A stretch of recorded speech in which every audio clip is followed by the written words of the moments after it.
Nung tinitingnan ko siya sa app, yung tinitingnan ko pala siya kasi talaga nagsasite ako ng bibilhin ko para sa pamangkin ko. Pero, nagdalawang isip talaga ako, grabe, hindi ko talaga inakala. Nagtingin ako ng reviews niya, good as good naman, talagang mga good 5 star yung lahat ng reviews niya.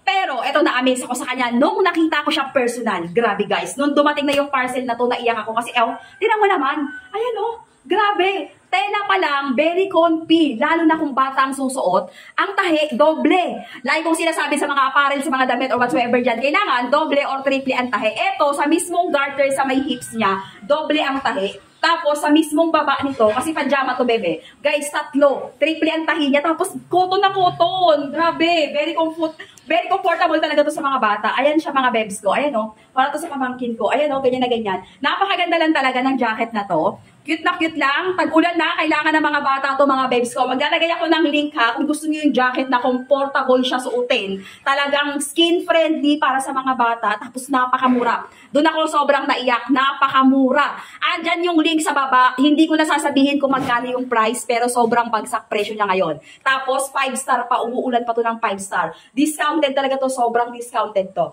Check nyo lang sa may yellow basket natin.